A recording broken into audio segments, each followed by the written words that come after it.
마음쉼표 이야기관에 오신 구독자 여러분 환영합니다. 오늘은 피투성이로 골목에 쓰러진 깡패를 외면하지 않았던 가난한 여대생이 다음날 학교 앞을 가득 메운 고급 세단을 보고 놀란 이야기를 들려드릴까 합니다. 그날도 평소와 다를 것 없는 하루였습니다.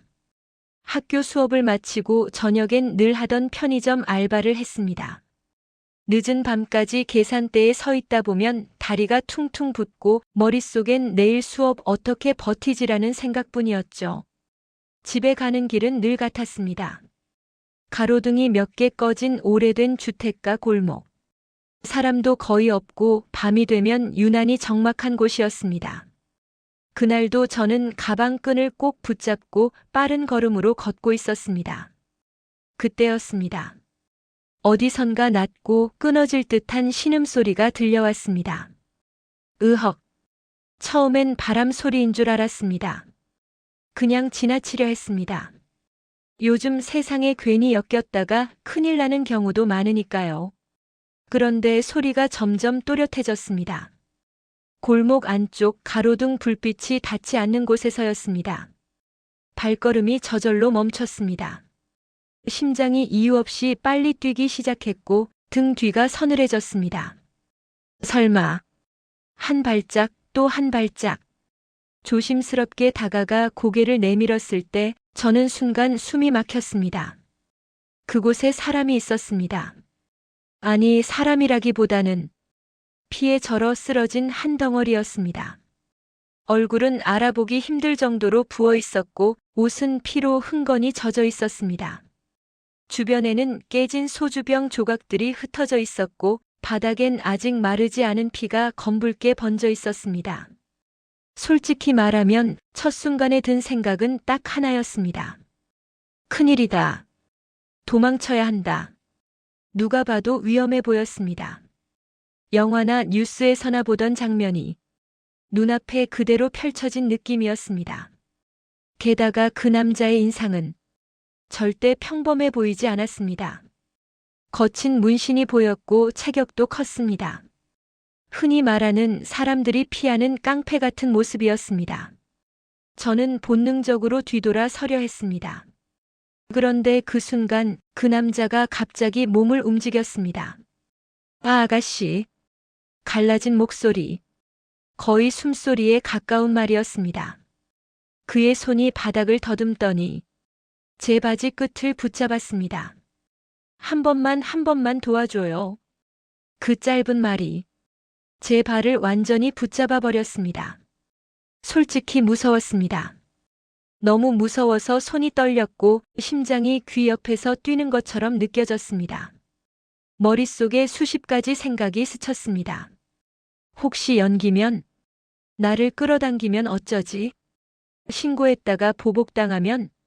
하지만 동시에 이상하게도 다른 생각도 들었습니다. 이 사람 지금 정말 죽을지도 모른다. 그의 숨은 너무 거칠었고 피는 계속 흘러내리고 있었습니다. 눈동자는 초점을 잃고 흔들리고 있었습니다. 저는 떨리는 손으로 휴대폰을 꺼냈습니다. 그리고 거의 반사적으로 119를 누르려는 순간 그 남자가 고개를 저었습니다. 아주 힘겹게 필사적으로. 제발 경찰은 부르지 마요. 그 말에 저는 얼어붙었습니다. 왜요? 구급차는 불러야 해요. 제 목소리는 제가 들어도 이상할 정도로 떨리고 있었습니다. 그는 잠시 숨을 고르더니 거의 울먹이는 목소리로 말했습니다. 경찰 오면 난 끝이에요. 제발 그냥 병원만. 그 눈빛이 지금도 잊히지 않습니다. 위협적이지도 거만하지도 않았습니다. 그저 살고 싶다는 너무도 절박한 눈이었습니다. 그 순간 제 안에서 뭔가가 무너졌습니다. 이 사람이 어떤 사람이든 지금 이대로 두고 가면 나는 평생 이 밤을 기억하며 살겠구나. 저는 깊게 숨을 들이마셨습니다. 그리고 스스로에게 말했습니다. 그래. 오늘은 그냥 한번 미쳐보자. 그날 저는 제 인생에서 가장 어리석고 가장 용감한 선택을 했습니다. 경찰 대신 제가 직접 그를 병원으로 데려가기로 한 것입니다. 이 선택이 이후 제 삶을 어디까지 바꿔놓을지 그때의 저는 전혀 알지 못했습니다. 단 하나만은 분명했습니다. 그날 밤 그 골목에서 저는 더 이상 그냥 지나칠 수 없었습니다. 그리고 아직은 몰랐습니다. 그가 왜 그토록 경찰을 두려워했는지, 그 이유가 얼마나 무거운 것이었는지를요. 그 남자를 업고 병원으로 향하는 동안 시간이 얼마나 흘렀는지 기억도 나지 않습니다. 택시 기사님은 제 얼굴과 남자의 상태를 번갈아 보더니 아무 말 없이 엑셀을 밟았습니다. 응급실 문이 열리고 의료진이 달려왔습니다. 환자 상태 심각합니다. 출혈량이 많아요. 저는 멍하니 서서 그들이 남자를 밀고 들어가는 모습을 지켜봤습니다. 손에 묻은 피가 굳어가는 것도 몰랐습니다. 그때 간호사가 제게 다가와 물었습니다. 보호자분이시죠? 그 한마디에 숨이 턱 막혔습니다. 보호자라니요? 저는 그 남자의 이름도 나이도 어디서 왔는지도 모르는 사람이었습니다. 그냥 골목에서 마주친 사람일 뿐이었습니다. 저는 말이 잘 나오지 않았습니다. 그런데 그 순간 다른 누구도 그 자리에 없다는 사실이 눈에 들어왔습니다. 그를 부른 사람도 없고 기다리는 가족도 없고 전화벨 하나 울리지 않았습니다. 그 남자는 그렇게 혼자였습니다. 의사는 차트를 보며 말했습니다. 수술을 바로 들어가야 합니다. 출혈이 심해서 지체하면 위험합니다. 그리고는 저를 똑바로 보며 말했습니다. 보호자분 동의가 필요합니다. 그 짧은 문장이 제 인생에서 가장 무거운 질문처럼 느껴졌습니다. 왜 내가? 이건 내 일이 아닌데. 머릿속이 복잡해졌습니다. 이성은 계속 외쳤습니다. 지금이라도 경찰을 부르자. 이건 내 책임이 아니다. 하지만 또 다른 목소리가 계속 귓가에 맴돌았습니다. 지금 이 사람을 두고 돌아서면 나는 평생 이 장면을 떠올리겠지. 저는 떨리는 손으로 동의서에 눈을 내렸습니다. 보증인 보호자 성명. 그 칸이 유난히 크게 보였습니다. 제 이름을 적는데 한참이 걸렸습니다. 펜을 잡은 손이 자꾸 미끄러졌습니다. 그렇게 저는 보호자가 되었습니다. 원하지 않았지만 외면할 수 없어서 수술실 문이 닫히고 저는 대기실 의자에 주저앉았습니다. 그제야 현실이 밀려왔습니다. 병원비. 그 생각이 머리를 세게 때렸습니다. 가방을 열어 지갑을 꺼냈습니다. 안에 있는 돈은 한 달 생활비와 등록금 일부로 모아둔 돈이 전부였습니다. 알바를 2개나 뛰며 겨우 모은 돈이었습니다. 이 돈이 없으면 다음 달은 정말 막막해질 상황이었습니다. 그래도 수술비 전부는 아닐 거야. 스스로를 위로해 보았지만 불안은 점점 커졌습니다. 잠시 후 의사가 다시 나왔습니다. 수술은 들어갔습니다. 지금은 지켜봐야 합니다. 그리고 조용히 덧붙였습니다. 비용은 적지 않을 겁니다. 그 말을 듣는 순간 눈앞이 잠시 어두워졌습니다. 그때였습니다. 수술실로 들어가기 전 그 남자가 잠깐 의식을 찾았습니다. 의료진이 그를 밀고 가는 사이 그는 제 손을 붙잡았습니다. 힘이라고는 하나도 없는 손이었지만 그 손길이 유난히 뜨겁게 느껴졌습니다. 그는 제 얼굴을 올려다보며 간신히 입을 열었습니다.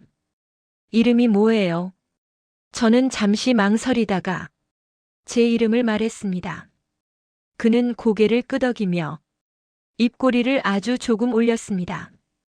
이은혜는 말을 잇기도 힘든 듯 잠시 숨을 골랐습니다.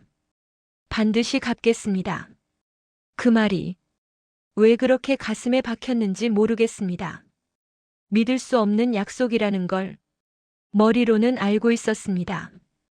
그는 지금 생사를 오가는 중이었고 저는 그를 다시 볼 수도 없을지 모르는 상황이었습니다. 그런데도 그 말이 이상하게 빈말처럼 들리지 않았습니다. 수술은 생각보다 오래 걸렸습니다. 시계 바늘이 3바퀴쯤 도는 동안 저는 의자에 앉아 수없이 같은 생각을 반복했습니다. 내가 왜 여기까지 왔을까? 지금이라도 도망칠까? 이건 너무 큰 짐 아닌가? 하지만 이상하게도 후회는 들지 않았습니다. 무서웠고 불안했고 앞이 깜깜했지만 적어도 한 가지는 분명했습니다. 그날 밤 저는 도망치지 않았다는 것. 새벽이 가까워졌을 때 수술실 문이 열렸습니다. 고비는 넘겼습니다. 그 말을 듣는 순간 저도 모르게 눈물이 쏟아졌습니다. 안도의 눈물이었는지 긴장의 눈물이었는지 구분도 되지 않았습니다. 그리고 그 뒤에 이어진 말. 이제 보호자분이 수납 창구로 가셔야 합니다. 그곳에서 제가 받아든 종이 한 장, 병원비 영수증, 거기엔 분명히 제 이름이 적혀 있었습니다. 그 이름을 바라보며 저는 생각했습니다. 이 사람 인생의 한 페이지에 내 이름이 이렇게 남는구나. 그때는 몰랐습니다. 그 영수증이 단순한 종이 한 장이 아니라 제 인생의 방향을 바꿀 첫 번째 증거가 될 줄은요. 그리고 여전히 알지 못했습니다. 왜 그가 그토록 경찰을 두려워했는지, 그 이유가 얼마나 큰 파장을 불러올지를요. 병원에서 돌아온 건 거의 새벽이었습니다. 집에 도착하자마자 신발도 제대로 벗지 못한 채 쓰러지듯 잠들었습니다. 눈을 감았는데도 응급실의 흰 불빛과 영수증에 적힌 제 이름이 계속 떠올랐습니다. 잠을 잤는지 안 잤는지도 모를 정도로 몸은 무거웠고 머리는 멍했습니다. 그래도 수업은 빠질 수 없었습니다. 등록금이 아까워서라도 아무 일 없던 사람처럼 살아야 했습니다. 그렇게 평소처럼 학교에 가기 위해 집을 나섰습니다. 그런데 집을 나선 순간부터 뭔가 이상했습니다.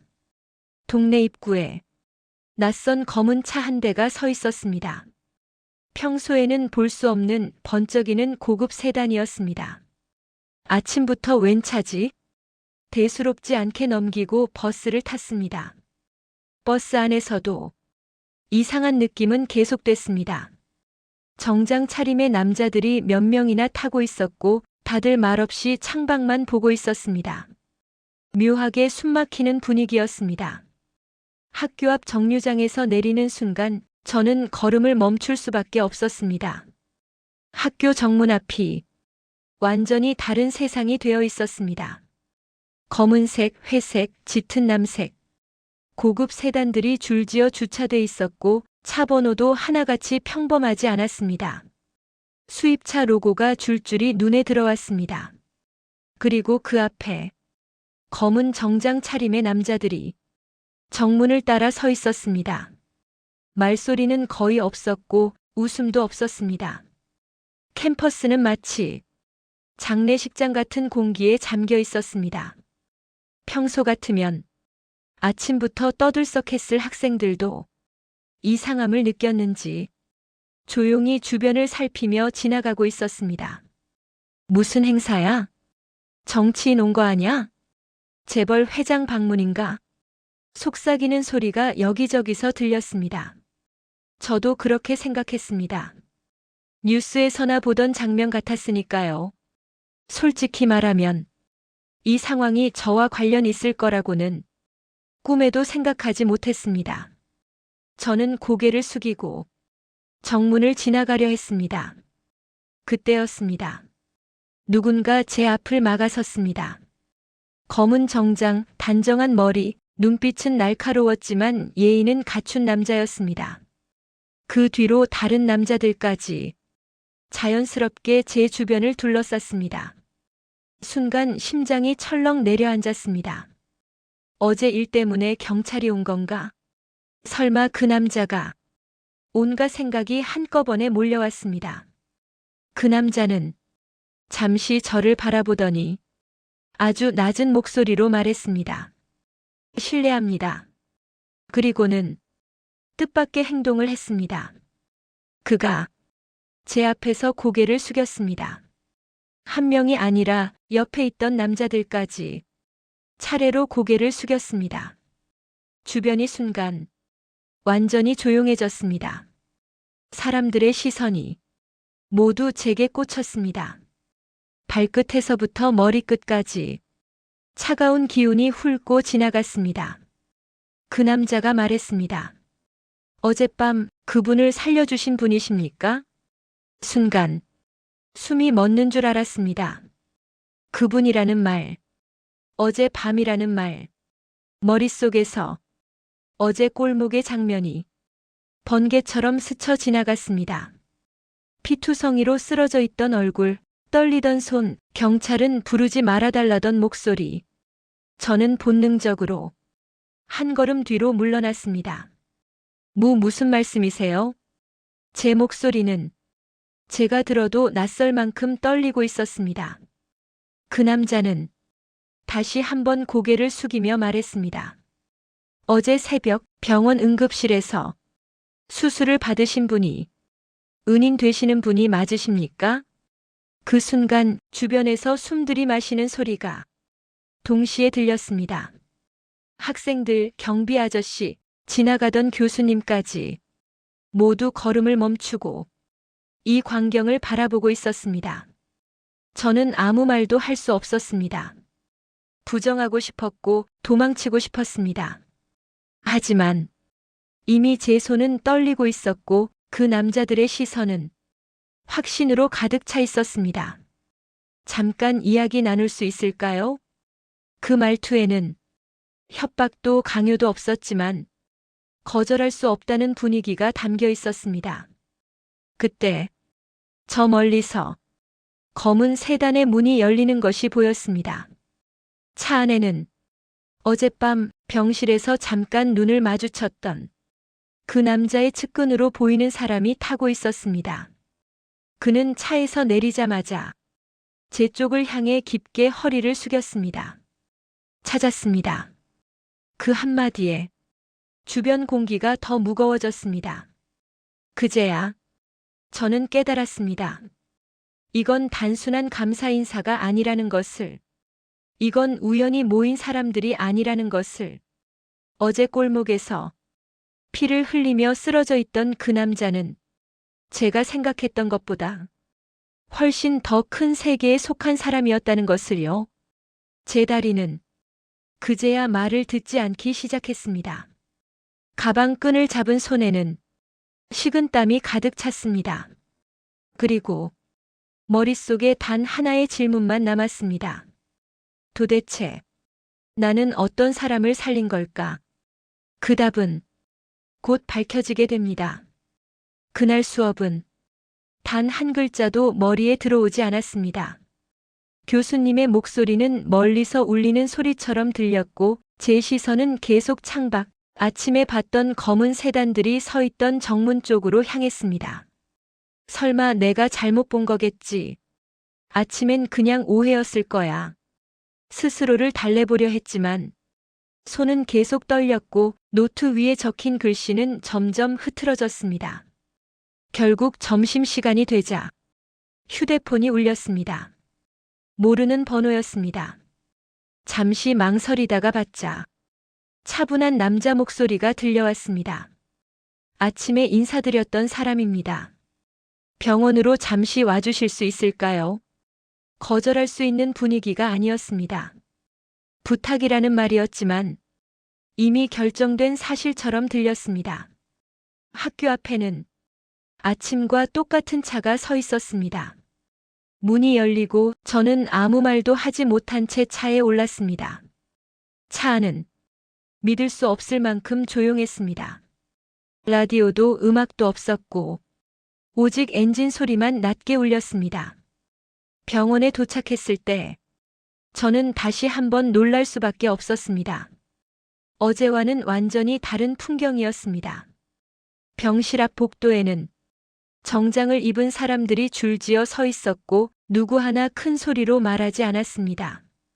간호사들조차 발소리를 죽이며 움직이고 있었습니다.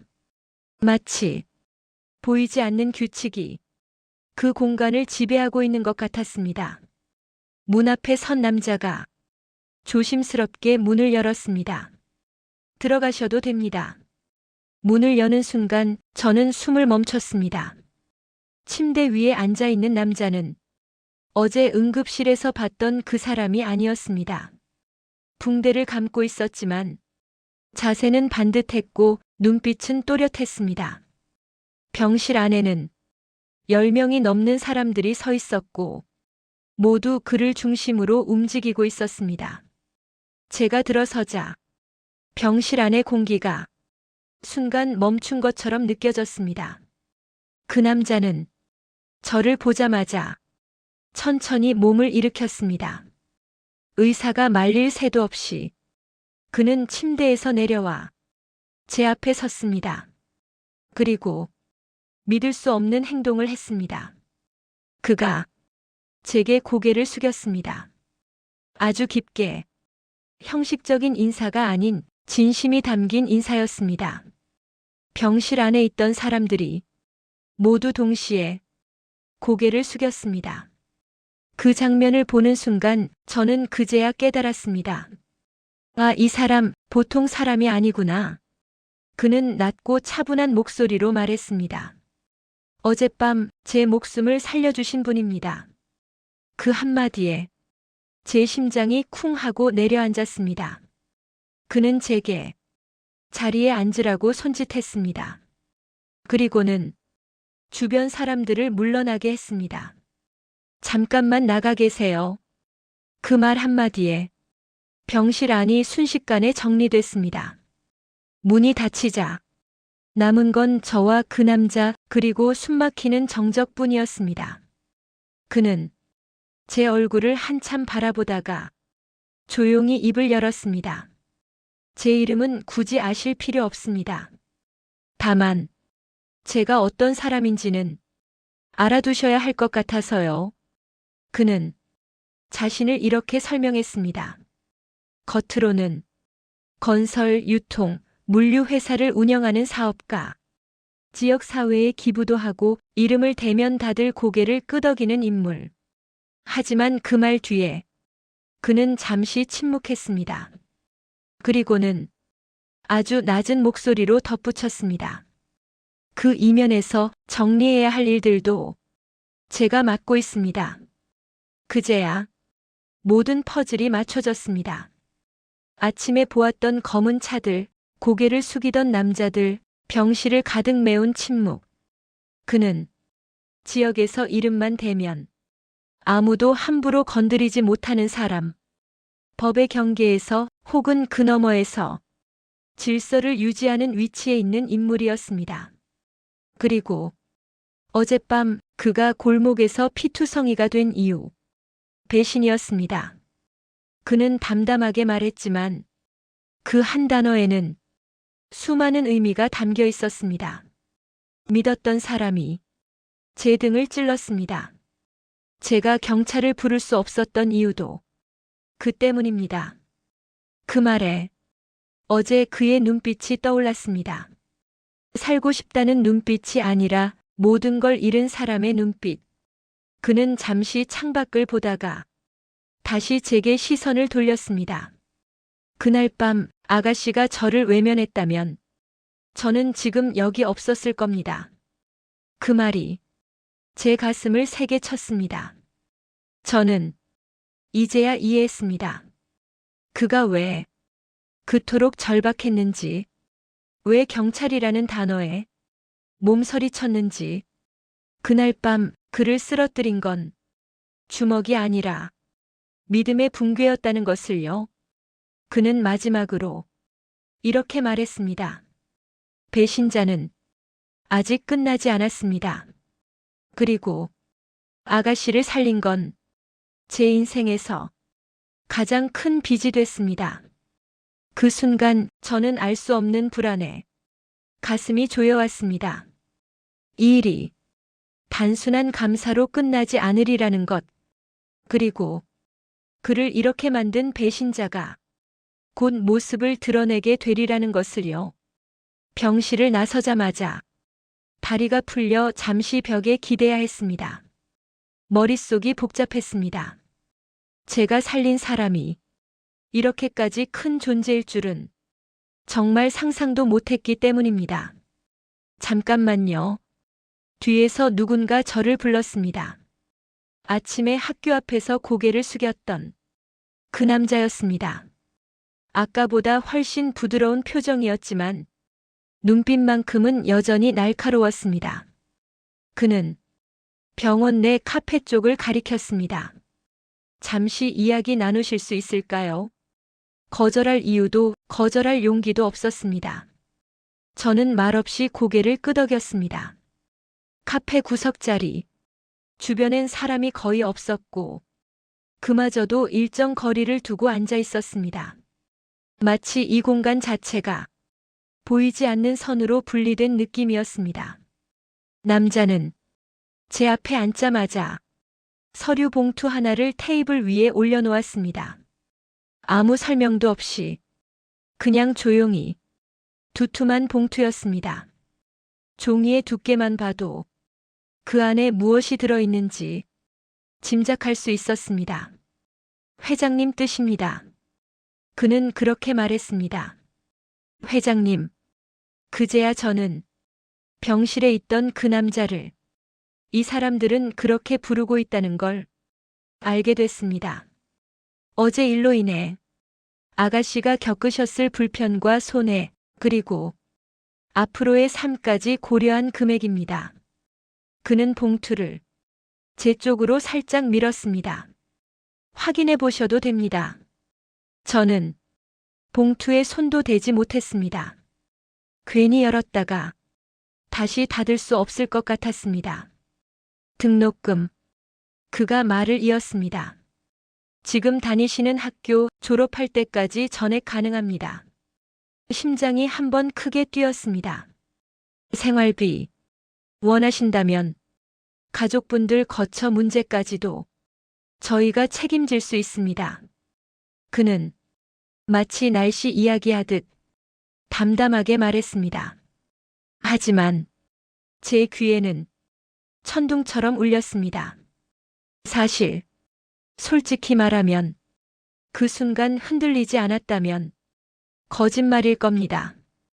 등록금 때문에 밤마다 계산기를 두드리던 기억, 알바를 하나 더 늘려야 하나 고민하던 밤들, 부모님께 차마 말씀드리지 못했던 집안 사정, 이 봉투 하나면 그 모든 걱정이 한 번에 사라질 수 있었습니다. 이게 왜 나한테 오는 거지? 그냥 받으면 되는 거 아닌가? 아주 잠깐, 정말 잠깐 그런 생각이 들었습니다. 하지만 그때 병실에서 그 남자가 제게 고개를 숙이던 장면이 머릿속에 떠올랐습니다. 그리고 그의 눈빛, 돈으로 사람을 내려다보는 눈이 아니라 사람을 사람으로 바라보던 그 잠깐의 눈빛. 저는 천천히 고개를 저었습니다. 죄송하지만 입을 여는데 생각보다 많은 용기가 필요했습니다. 저는 돈을 바라고 그분을 도운 게 아닙니다. 제 목소리는 조용했지만 분명했습니다. 그 남자의 표정이 순간 굳었습니다. 아마 이런 대답을 수없이 많이 들어봤을 겁니다. 형식적인 거절, 더 큰 금액을 끌어내기 위한 말. 그는 조금 더 단호하게 말했습니다. 아가씨, 이건 보상입니다. 거절하실 이유가 없습니다. 저는 봉투를 밀어 다시 돌려놓으며 말했습니다. 정말로 필요해서 도왔다면 지금 이 봉투를 받았을 겁니다. 하지만 저는 잠시 말을 멈췄다가 숨을 고르고 이어 말했습니다. 그날 밤 그분이 살아야 할 것 같아서 그냥 그랬을 뿐입니다. 그 말이 끝나자 카페 안이 이상할 정도로 조용해졌습니다. 그 남자는 아무 말도 하지 않은 채 저를 바라봤습니다. 마치 처음 보는 사람을 다시 보는 것처럼. 그리고 그 순간이었습니다. 뒤쪽에서 누군가 다가오는 기척이 느껴졌습니다. 고개를 들자 병실에 있어야 할 그 남자가 휠체어에 앉아 천천히 다가오고 있었습니다. 주변 사람들이 황급히 말렸지만 그는 손을 들어 제지했습니다. 그는 제 앞에 멈춰 서서 잠시 아무 말도 하지 않았습니다. 그리고는 아주 낮은 목소리로 말했습니다. 봉투 치우세요. 그 한마디에 모든 사람이 동시에 움직였습니다. 봉투는 마치 없었던 것처럼 사라졌습니다. 그는 저를 바라보며 말했습니다. 사람들이 나를 도운 이유를 물을 때 대부분은 이렇게 말합니다. 돈 때문이었다고. 그는 잠시 말을 멈췄다가 미소 비슷한 것을 지었습니다. 그런데 아가씨는 아무것도 바라지 않았군요. 그의 눈빛이 그때 바뀌었습니다. 거칠고 계산적이던 눈빛이 아니라 마치 오래전 잊고 있던 무언가를 다시 떠올린 사람의 눈빛. 젊을 때 그는 조용히 말했습니다. 저도 그랬던 적이 있습니다. 아무것도 없이 사람 하나 믿고 움직이던 시절이요. 그 말에 그의 얼굴에 잠깐 스치는 그림자를 저는 놓치지 않았습니다. 그는 고개를 끄덕이며 말했습니다. 돈은 언제든 줄 수 있습니다. 하지만 사람의 마음은 돈으로 살 수 없다는 걸 오늘 다시 배웠습니다. 그날 저는 큰 돈을 거절했지만 이상하게도 마음은 가벼웠습니다. 그리고 알 수 없는 예감이 들었습니다. 이 선택이 나중에 더 큰 시험으로 돌아올지도 모른다는 예감. 그가 마지막으로 이렇게 말했기 때문입니다. 아가씨, 이제부터는 제가 아가씨를 그냥 두지 않을 겁니다. 그 말이 감사인지 경고인지 그때의 저는 알지 못했습니다. 그날 이후 제 일상은 눈에 띄게 달라졌습니다. 처음엔 정말 사소한 느낌이었습니다. 강의실에서 나올 때 누군가 시선을 거두는 것 같은 기분. 복도 끝에서 검은 그림자가 사라지는 느낌. 요즘 좀 예민한가 보다. 그렇게 넘기려 했습니다. 하지만 이상한 일은 하루 이틀로 끝나지 않았습니다. 학교 정문을 나서는데 항상 같은 차가 보였습니다. 회색 세단. 번호판은 매번 다른 것 같았지만 차 안에서 저를 보는 눈빛은 이상하리만큼 익숙했습니다. 도서관에서 늦게 나오는 날엔 발소리가 하나 더 붙어 있었습니다. 제가 멈추면 멈추고 제가 속도를 내면 같이 빨라졌습니다. 그제야 알았습니다. 이건 기분 탓이 아니라는 걸. 결정적인 순간은 집 앞에서였습니다. 새벽 1시쯤 편의점에서 컵라면을 사들고 돌아오던 길이었습니다. 골목 입구에서 누군가 담배를 끄며 벽에서 떨어져 나왔습니다. 얼굴은 보이지 않았지만 눈이 마주쳤습니다. 그 짧은 순간 그 사람의 눈엔 호기심도 놀람도 없었습니다. 마치 확인했다는 표정이었습니다. 그날 밤 저는 불을 켜놓고 잠들지 못했습니다. 다음 날 어제 만났던 그 남자에게서 연락이 왔습니다. 어제 봉투를 내밀었던 그날 밤 쓰러진 남자의 수행비서였습니다. 혹시 요즘 이상한 일 없으십니까? 그 말에 가슴이 철렁 내려앉았습니다. 저는 아무 말도 하지 못한 채 그저 고개만 끄덕였습니다. 그는 잠시 침묵하다 조용히 말했습니다. 그날 밤 그분을 노린 사람들이 있었습니다. 그제야 모든 퍼즐이 맞춰졌습니다. 그날 밤 제가 쓰러진 그를 발견했을 때 이미 누군가는 그를 살아있어선 안 되는 사람으로 만들려고 했던 겁니다. 그리고 저는 그 현장을 본 유일한 사람, 그가 살았다는 사실보다 누가 살렸는지가 그들에게는 더 중요한 문제였던 겁니다. 경찰은요? 제가 물었습니다. 그는 고개를 저었습니다. 경찰이 전부는 아닙니다. 특히 상대가 상대라면요.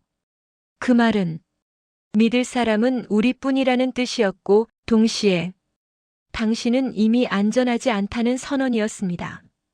그날 이후 저는 혼자가 아니었습니다. 학교 정문 근처에 이상하게 자주 서 있는 경비원, 집 앞 골목에 괜히 배달 오토바이를 세워두는 사람, 그들은 절대 저에게 말을 걸지 않았습니다.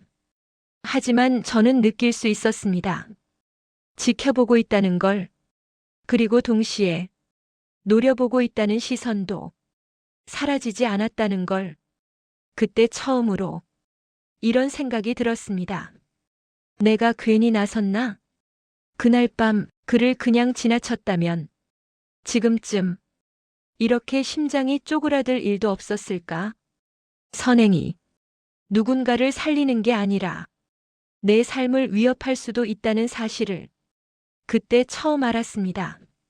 하지만 더 무서운 건 그 다음 생각이었습니다. 그래도 다시 그 순간으로 돌아가도 나는 또 그를 살리지 않았을까? 그 생각이 들자 더 이상 뒤로 물러설 수 없다는 걸 깨달았습니다. 며칠 뒤 그 남자가 다시 찾아왔습니다. 잠시 자리를 옮기시는 게 좋겠습니다. 그 말 한마디에 저는 알았습니다. 이 이야기는 이제 학교 앞에서 끝나는 미담이 아니라는 걸, 이건 살아남는 이야기로 바뀌고 있다는 걸. 그날 밤 짐을 싸면서 창밖을 바라봤습니다. 어둠 속에서 누군가 휴대폰 불빛을 껐습니다. 그 순간 등골이 서늘해졌습니다. 그리고 저는 조용히 다짐했습니다. 이제는 도망치지 않겠다. 왜냐하면 이미 저는 이 이야기의 한가운데에 서 있었기 때문입니다. 그날 밤은 유난히 조용했습니다. 너무 조용해서 오히려 귀가 아플 정도였습니다. 창밖에서는 바람 소리조차 들리지 않았고 골목을 지키던 오토바이도 그날은 보이지 않았습니다. 불안했습니다. 이상할 정도로 새벽 2시쯤 초인종이 울렸습니다. 짧게 한 번 심장이 철렁 내려앉았습니다. 그 시간에 찾아올 사람이 없었기 때문입니다. 문 앞 인터폰 화면에 낯익은 얼굴이 떴습니다. 그날 밤 제가 살려냈던 바로 그 남자였습니다. 문을 여는 순간 공기가 달라졌다는 걸 느꼈습니다. 그는 병원에서 보던 모습과는 전혀 달랐습니다. 산소 호흡기도 초췌한 얼굴도 없었습니다. 검은 코트, 단정하게 정리된 머리, 그리고 사람을 꿰뚫어 보는 듯한 눈빛. 그는 잠시 제 얼굴을 가만히 바라보다가 천천히 입을 열었습니다. 그동안 많이 불안하셨죠? 저는 아무 말도 하지 못했습니다. 그저 고개만 끄덕였습니다. 그는 고개를 숙였습니다. 아주 깊게. 제가 직접 오지 못해 죄송합니다. 그 말 한마디에 그동안 쌓였던 긴장이 한꺼번에 풀리며 다리가 후들거렸습니다. 그는 현관에 서서 단도직입적으로 말했습니다. 이제부터는 아무도 아가씨를 건드리지 못합니다. 차분한 목소리였지만 그 말엔 조금의 망설임도 없었습니다. 마치 이미 모든 게 정리됐다는 사람처럼 그날 밤 그는 많은 이야기를 하지 않았습니다. 다만 제가 겪었던 일들을 하나하나 확인하듯 물었습니다. 누가 따라왔는지, 어디에서 봤는지, 어떤 차였는지. 그는 고개를 끄덕이며 조용히 메모했습니다. 그리고 마지막으로 이렇게 말했습니다. 이제는 제가 나설 차례입니다. 그 말이 무슨 뜻인지는 다음 날 아침이 되자 바로 알 수 있었습니다. 학교에 가는 길 늘 보이던 회색 세단이 보이지 않았습니다. 정문 근처에 서 있던 낯선 남자도 없었고 도서관 뒤편에서 느껴지던 그 음산한 시선도 깨끗이 사라졌습니다. 너무 갑작스러워서 오히려 꿈을 꾸는 기분이었습니다. 며칠이 지나도 상황은 변하지 않았습니다. 아무도 저를 미행하지 않았고 전화도 메시지도 없었습니다. 마치 그 모든 위협이 한순간에 지워진 것처럼 그 후에야 조용히 들려오는 이야기들이 있었습니다. 그날 밤 저를 쫓던 인물 중 하나가 해외로 급히 출국했다는 소문, 또 한 명은 갑작스레 모든 사업에서 손을 떼고 잠적했다는 이야기, 그리고 그를 배신했던 핵심 인물 하나가 하룻밤 사이 모든 자리를 잃었다는 말. 공식 뉴스에는 나오지 않았지만 사람들 사이에선 이상하리만큼 같은 이름이 반복됐습니다. 그 이름을 들었을 때 저는 확신했습니다. 아, 정말로 그가 움직였구나. 며칠 뒤 그에게서 다시 연락이 왔습니다. 이제 밖에 혼자 다니셔도 됩니다. 그 말이 이상하게도 너무 담담해서 오히려 더 무서웠습니다. 그는 제가 불안해할까봐 아무 설명도 하지 않았습니다. 하지만 저는 알 수 있었습니다. 그의 세계에서는 이런 일들이 설명할 가치조차 없는 정리에 불과하다는 걸. 그날 밤 저는 처음으로 창문을 열어두고 잠들었습니다.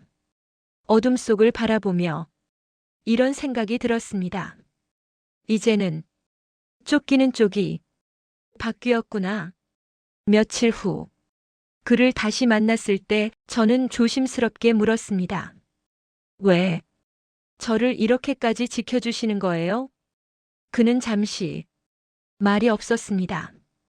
그리고 아주 낮은 목소리로 이렇게 말했습니다. 아가씨는 돈을 거절하셨습니다. 그 한마디에 모든 대답이 담겨 있었습니다. 그 순간 저는 깨달았습니다. 제가 그날 그를 살린 게 아니라 그날의 선택이 이 모든 일을 불러왔다는 걸, 그리고 이 이야기는 아직 끝나지 않았다는 것도. 그를 다시 만난 건 그날 이후 한참이 지나서였습니다. 위협도 불안도 사라진 뒤 처음으로 마음이 조금 느슨해졌을 때였습니다. 그는 사람 하나 없는 조용한 식당으로 저를 불렀습니다. 비싼 곳도 화려한 곳도 아니었습니다. 오히려 동네 어르신들이 혼자 밥 먹으러 오는 소박한 식당이었습니다. 그게 이상하게도 그와 잘 어울린다고 느껴졌습니다. 그는 한참 동안 말없이 밥을 먹었습니다. 저는 무슨 말을 꺼내야 할지 몰라 숟가락만 만지작거렸습니다. 그러다 제가 먼저 입을 열었습니다. 왜 저를 이렇게까지 챙겨주시는 거예요? 그는 젓가락을 내려놓고 잠시 창밖을 바라봤습니다. 그리고 아주 오래된 기억을 끌어내듯 천천히 말했습니다. 예전에요. 저도 누군가에게 외면당한 적이 있습니다. 그 말 한마디에 공기가 달라졌습니다. 그는 조직의 수장도 두려움의 대상도 아닌 그저 한 사람처럼 보였습니다. 그의 이야기는 아주 오래전으로 거슬러 올라갔습니다. 그때 그는 지금과는 전혀 다른 사람이었다고 했습니다. 가난했고 어렸고 아무 연줄도 없었습니다. 그날도 밤늦게 일을 마치고 집으로 가던 길이었답니다. 골목에서 시비가 붙었고 맞았습니다. 아주 심하게 피를 흘리며 바닥에 쓰러졌지만 그때는 지금처럼 그를 지켜줄 사람도 없었다고 했습니다. 지나가는 사람들은 그를 보고도 시선을 돌렸고 발걸음을 재촉했습니다. 어떤 이는 작게 중얼거렸답니다. 괜히 엮이지 말자. 그는 그 골목에서 한참을 누워 있었다고 했습니다. 춥고 아프고 무서웠지만 그보다 더 견디기 힘들었던 건 아무도 나를 사람으로 보지 않는다는 그 느낌이었다고 했습니다. 그날 저는 생각했습니다. 그는 목이 잠긴 듯 잠시 말을 멈췄습니다. 아, 나는 여기서 이렇게 끝나는구나. 결국 그를 살린 건 지나가던 노인이었다고 했습니다. 큰 도움은 아니었습니다. 119를 불러준 것도 아니고 돈을 준 것도 아니었습니다. 그저 외투를 벗어 덮어주고 옆에 앉아 손을 잡아줬다고 했습니다. 조금만 참아라. 사람은 사람이 버리면 안 된다. 그 말 한마디. 그날 살아는 남았지만요. 그는 씁쓸하게 웃었습니다. 세상은 그 후로도 저를 계속 밀어냈습니다. 그는 살아남기 위해 강해질 수밖에 없었고 버티기 위해 차가워질 수밖에 없었다고 했습니다. 그렇게 지금의 자리에 오르게 됐다고 했습니다. 그는 제 눈을 똑바로 바라보며 말했습니다. 아가씨가 그날 밤 저를 봤을 때 잠시 숨을 고르고 이어서 말했습니다. 그 골목에서 누워있던 그때의 제가 겹쳐 보였습니다. 그 순간 제 가슴이 쾅 내려앉았습니다. 그는 조용히 말을 이었습니다. 아가씨는 저를 살린 게 아닙니다. 아가씨는 제가 잃어버렸던 사람에 대한 믿음을 다시 꺼내준 겁니다. 그 말에 눈물이 날 뻔했지만 꼭 참았습니다. 그는 제가 돈을 거절했던 순간을 기억하고 있었습니다. 그때 그는 확신했다고 했습니다. 아, 아직 세상에 이런 사람이 남아있구나. 그래서 아가씨를 가족처럼 대하는 겁니다. 그 말은 부담스럽지도 위협적이지도 않았습니다. 그저 아주 오래 혼자였던 사람이 처음으로 내민 마음 같았습니다. 그날 집에 돌아오는 길 저는 한참을 생각했습니다. 그날 밤 제가 했던 선택은 용감해서도 대단해서도 아니었습니다. 그저 외면하지 않았을 뿐이었습니다.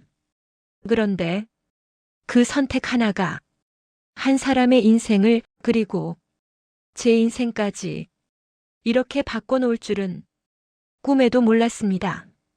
그는 그날 이후 정말로 저를 가족처럼 챙겼습니다. 하지만 어느 순간부터 저는 느끼기 시작했습니다. 이 관계가 언제까지나 이대로일 수는 없다는 걸. 그리고 곧 그의 세계에서 가장 위험한 진실이 제 앞에 드러나게 될 거라는 것도. 그날 이후로 그는 전처럼 자주 연락하지 않았습니다.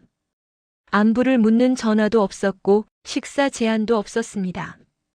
이상하게 느껴졌지만 저는 먼저 연락하지 않았습니다. 이 관계가 원래부터 제 것이 아니었다는 걸 알고 있었기 때문입니다. 며칠이 지나 그에게서 연락이 왔습니다. 아가씨, 한 번만 더 저를 좀 도와주시겠습니까? 그 말투는 늘 그렇듯 정중했지만 어딘가 미묘하게 달랐습니다. 마치 이미 답을 알고 있으면서 확인만 하려는 사람처럼. 만난 장소는 처음과 달리 꽤 조용한 사무실이었습니다. 사람도 없고 경호도 보이지 않았습니다. 그는 창가에 서 있다가 제가 들어오자 돌아봤습니다. 그리고 아주 단순한 서류 하나를 테이블 위에 올려놓았습니다. 이건 아가씨 명의로 된 후원 계약서입니다. 저는 순간 숨이 막혔습니다. 서류를 보니 장학금, 주거 지원, 해외 연수까지 모든 게 다 적혀 있었습니다. 그가 이제까지 아무 말 없이 챙겨왔던 것보다 훨씬 큰 조건들이었습니다. 그는 제 표정을 유심히 보며 말했습니다. 서명만 하시면 됩니다. 그 대신 앞으로도 저와 인연은 이어지는 거죠. 그 말은 협박도 유혹도 아니었습니다. 그저 사실을 말하는 사람이 담담한 목소리였습니다. 그 순간 저는 깨달았습니다. 이게 그의 마지막 시험이라는 걸. 그날 밤 골목에서 저를 붙잡았던 것처럼 이번엔 그가 제 선택을 붙잡고 있다는 걸 솔직히 흔들렸습니다. 아주 많이요. 가난은 생각보다 사람을 쉽게 설득합니다. 등록금 걱정, 월세 걱정, 앞날에 대한 불안. 그 종이 한 장이면 모두 사라질 수 있었습니다. 하지만 이상하게도 손이 움직이지 않았습니다. 저는 서류를 덮고 그를 바라봤습니다. 선생님, 그는 눈썹을 아주 살짝 치켜 올렸습니다. 제가 그날 밤 선생님을 도운 건 이런 걸 바라고 한 일이 아니에요. 그는 아무 말도 하지 않았습니다. 저는 조금 숨을 고르고 이어서 말했습니다. 그리고 이걸 받으면 제가 했던 선택이 다른 의미가 될 것 같아요. 그 말은 변명도 도덕 강요도 아니었습니다. 그저 제 마음을 그대로 말한 것이었습니다. 잠시 아주 긴 침묵이 흘렀습니다. 그는 서류를 다시 집어들더니 아무 말 없이 찢어버렸습니다. 한 장 또 한 장. 종이가 찢어지는 소리가 이상하게 크게 들렸습니다. 그리고 그는 처음으로 소리내어 웃었습니다. 짧고 낮은 웃음이었습니다. 역시 그는 저를 바라보며 말했습니다. 아가씨는 끝까지 같은 사람이군요. 그는 그제야 솔직하게 말했습니다. 사실 아가씨가 어디까지 거절하는지 보고 싶었습니다. 돈인지 안정인지 아니면 정말 아무것도 아닌지. 그 말에 조금 서운했지만 이상하게도 화는 나지 않았습니다. 그는 의자에 앉아 깊게 숨을 내쉬었습니다. 아가씨 같은 사람은 제 세계에 두 번 다시 나타나지 않습니다. 그는 한동안 말이 없었습니다. 그리고 결정하듯 고개를 끄덕였습니다. 그래서 이제는 제가 선택하겠습니다. 그 말은 마치 어떤 문을 닫고 다른 문을 여는 사람처럼 무게가 있었습니다. 그는 서랍에서 다른 서류 하나를 꺼냈습니다. 이번엔 제 이름이 아니었습니다. 그의 이름이었고 그의 전 재산 일부와 사업 구조가 적혀 있었습니다. 이건 조건이 아닙니다. 부탁도 아니고요.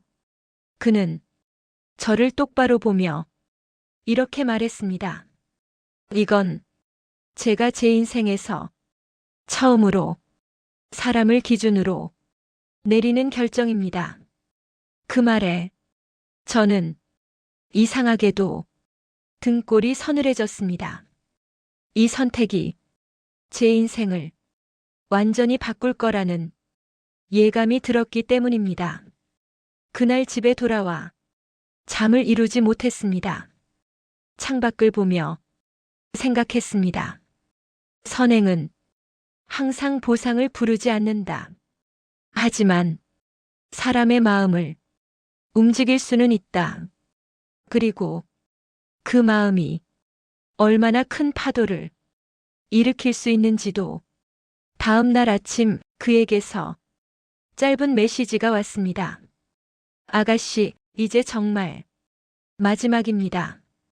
그 문장을 보는 순간 저는 알았습니다. 이 이야기가 곧 끝난다는 걸. 그리고 그 끝이 제가 상상한 것보다 훨씬 클 거라는 것도. 그날 이후 그는 더 이상 저를 시험하지 않았습니다. 그 대신 아주 조용히 그러나 분명하게 제 인생의 방향을 바꿔놓았습니다. 먼저 그가 한 일은 아무것도 하지 않는 것이었습니다. 돈을 쥐어주지도 않았고 화려한 약속도 하지 않았습니다. 그저 제 앞에 앉아 이렇게 말했습니다. 아가씨 인생은 아가씨가 사는 겁니다. 저는 그 옆에서 문만 하나 열어줄 뿐이고요.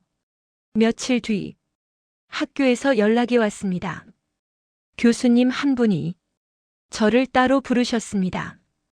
처음엔 무슨 잘못을 했나 싶어 가슴이 덜컥 내려앉았습니다. 그런데 뜻밖의 말이 돌아왔습니다.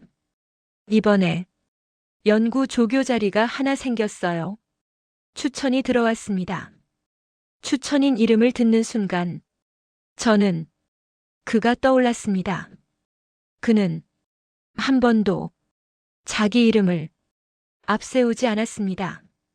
그저 제가 공부를 계속할 수 있도록 알바에 치여 꿈을 포기하지 않도록 길만 살짝 비켜준 것이었습니다.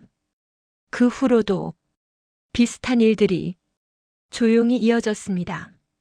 갑작스레 연결된 인턴 기회, 부담 없이 참여할 수 있는 해외 학술 프로그램, 모두 선택은 본인이라는 말과 함께 제 앞에 놓였습니다.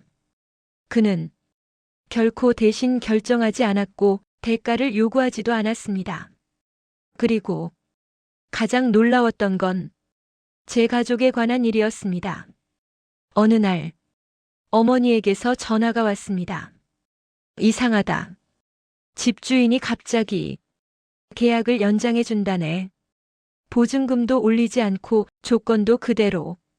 그날 저녁 그에게 조심스럽게 물었습니다. 혹시 어머니 집도? 그는 고개를 저었습니다.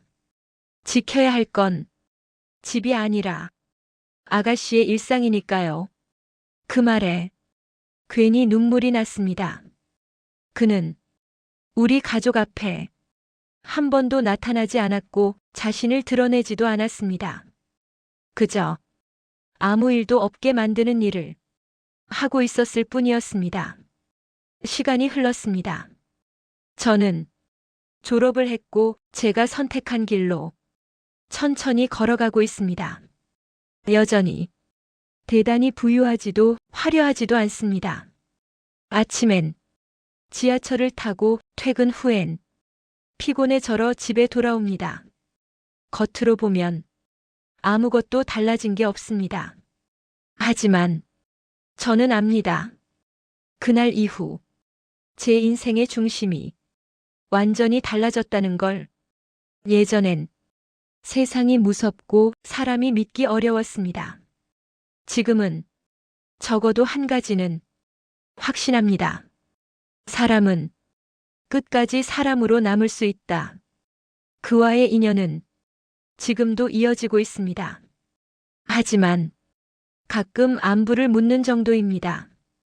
그는 여전히 그 자리에 있고 저는 제 자리에서 살아갑니다. 서로의 삶을 침범하지 않으면서. 어느 날 그에게 마지막으로 이런 말을 들었습니다. 아가씨는 제 인생에서 가장 비싼 걸 공짜로 주셨습니다. 그래서 저도 그만큼 책임을 지는 겁니다. 그 말을 듣고 집으로 돌아오는 길 문득 그날 밤이 떠올랐습니다. 알바를 마치고 지쳐있던 밤, 골목에서 들려오던 신음소리, 피투성이로 쓰러져 있던 한 남자. 그때 조금만 더 빨리 걸었다면, 고개를 돌렸다면 아무 일도 없었을 겁니다. 저는 그날의 선택을 영웅적인 일이라고 생각하지 않습니다. 그저 외면하지 않았을 뿐입니다. 하지만 그 작은 선택 하나가 한 사람의 인생을, 그리고 제 인생까지 완전히 바꿔놓았습니다. 이제는 확신합니다. 사람은 사람으로 기억됩니다. 선한 선택은 반드시 돌아옵니다. 시간이 걸릴 뿐, 모습이 다를 뿐, 결국은 돌아옵니다. 그날 골목에서 그를 살리지 않았다면 지금의 저는 없었을 겁니다.